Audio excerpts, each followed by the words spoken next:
This is the second part of our testing.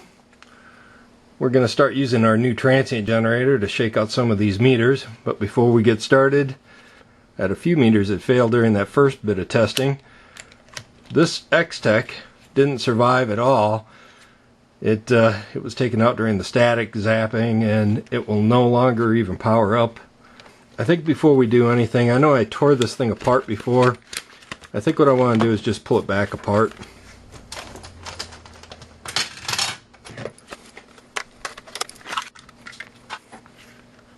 Again, you know, this meter, I can't understand why this would have failed. You know, you have a MOV sitting right here on the front, whole separate board. You know, there are some parts here it looks like maybe they left out for whatever reason. Maybe save a little bit of money here. You know, I'm not sure. But boy, this thing doesn't do anything anymore. So tell you what, remember this thing? Well, this is still set up the way that we used it to test this meter the last time. This generator is going to put out 13,000 volts with a full width half height of about 100 microseconds. So this Fluke 101 will take this. Let's just see how this old X-Tech will. I don't think it matters what mode we put her in. We'll just do volts. Okay. You know that.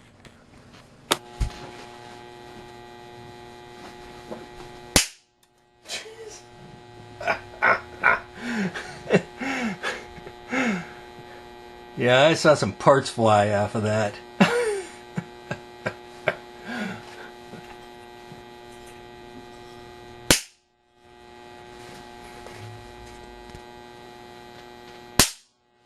Jeez. It's hard to know where it's going to cut loose at.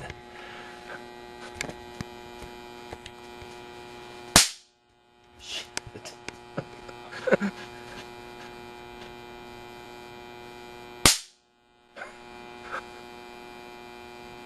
Yeah, one more good hit here.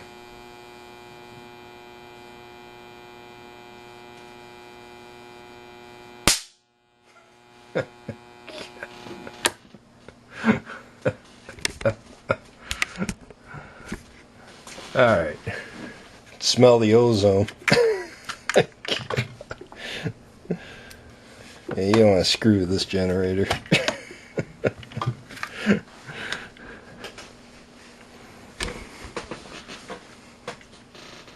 If you can see this here, we just blew the lid right off of this chip. Right there. Yeah, nice. See what else popped here. Right there. Blew the back right off of this one. I think that's the first thing that went. I saw a flash down here and heard something go flying. Yep. It's pretty impressive, huh? Okay, we're ready to start part 2 of our testing. You can see here we have the transient generator out, and it's tied currently to our Unity UT90A, and we have our high voltage oscilloscope probe tied across the inputs to the meter, and this is looking at 500 volts per division. This waveform has a full width half height of roughly 100 microseconds with a 1 microsecond rise time and a peak of about 1000 volts. So again, we're going to test all the meters with a positive and negative transient. We're going to do 5 transients for each mode. And again, we're not going to be testing the current inputs, strictly the voltage inputs. But we will be doing the ohms, capacitance, any of the modes that have anything to do with the voltage inputs. Once these tests are done, we'll rerun the functional test and make sure that everything is working. So we're starting with this amp probe because I know the amp probe made it into the final 4. It took quite a bit of voltage before this thing actually gave up This pulse that we're putting out is quite a bit wider, but it's going to be a lower voltage hit, so the meter should survive this, and I'm hoping here it does, so we can use this as kind of a baseline. Assuming the meters pass, we'll start incrementing the voltage by about 500 volts for each run. So the transient generator has a source impedance at 2 ohms. I know in the original test I had done, we had used different resistance values. We're just going to stay with the 2 ohms, and we're going to stay with the 100 microsecond full width half height throughout this testing. I'm going to go ahead and we will also run the AC line voltage during this testing. So let's just go ahead and enable that.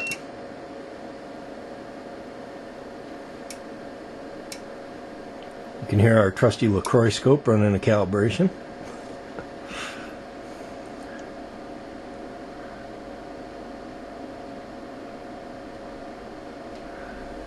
And here we go.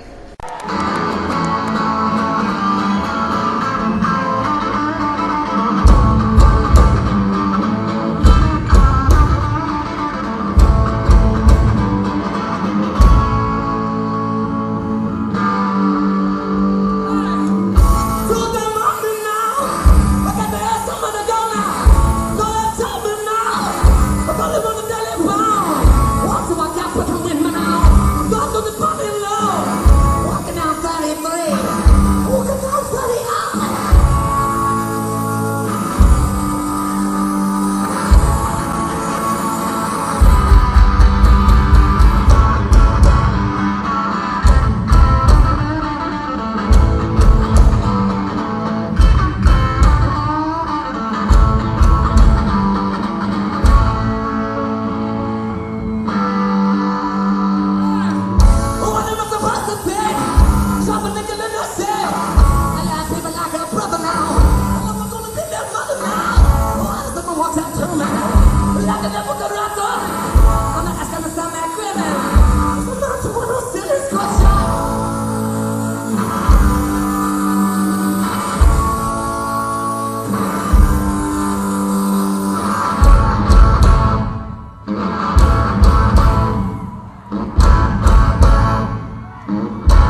This is the Innova 3320.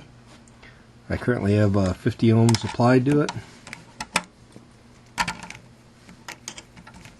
Here it is with 100K.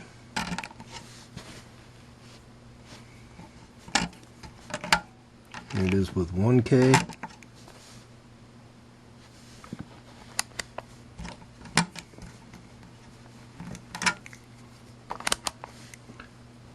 This with 15 volts AC applied.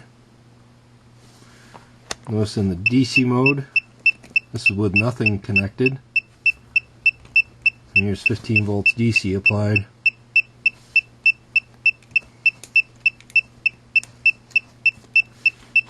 So this meter didn't survive our first transient test. Here we have the BK Precision. This is the 2705B.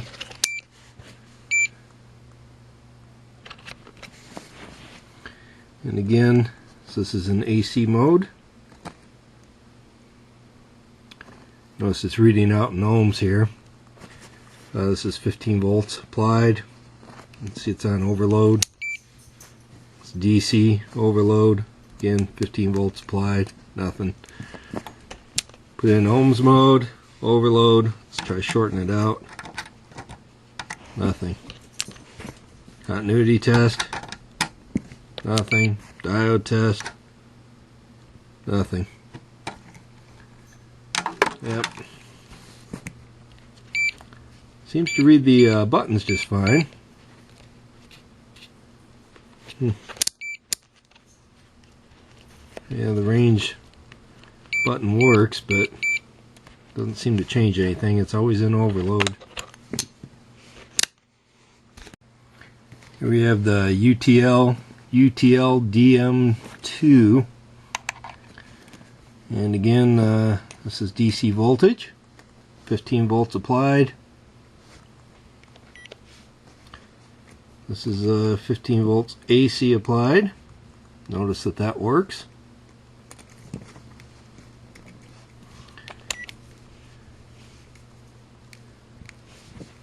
This is with nothing applied to the input. There's 50 ohms applied. Actually increases. Let's try it with a short.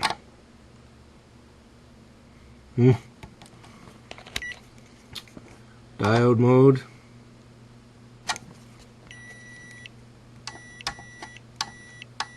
Continuity tester seems to work.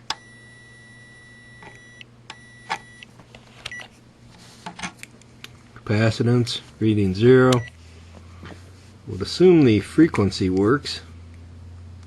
Nothing applied, it reads 60.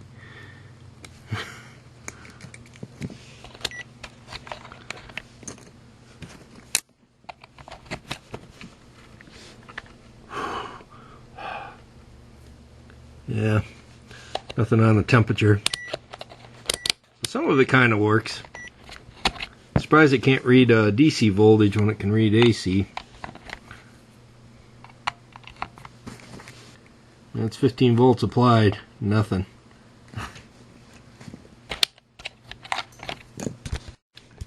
Here's the south wire, 12070T. Yeah, 17 volts. And AC we get 15 volts. Hertz.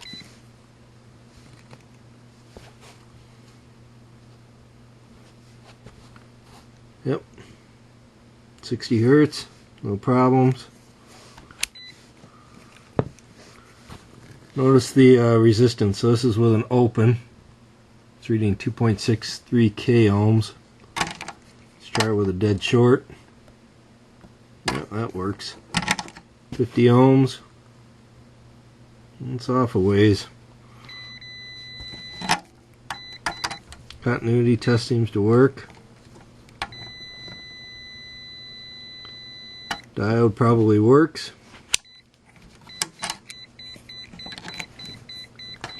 This is in capacitance mode. Since having trouble with this used to work. Let's try 1 nanofarad.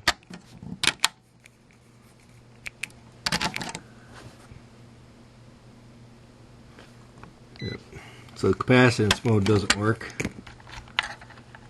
So let's try temperature.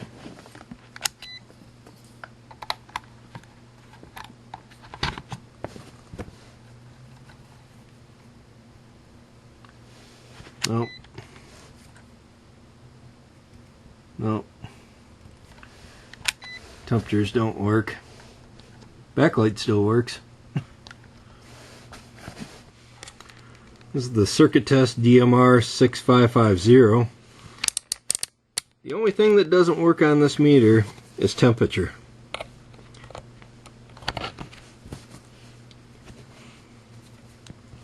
Yeah, every other feature on this meter though works just fine.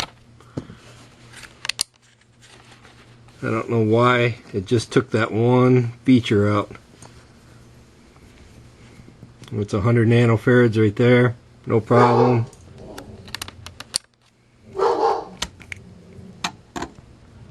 Diode test, yeah, no problem.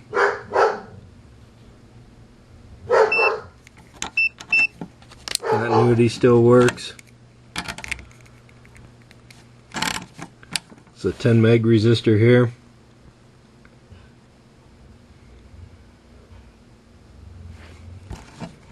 I mean, no problem at all. DC voltage.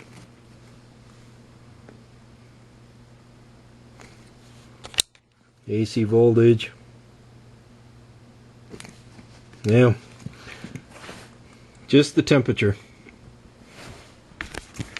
So I'm counting it as a failure. I think what we're going to do is run these meters through with the next level of testing and just see if we can do more damage to them.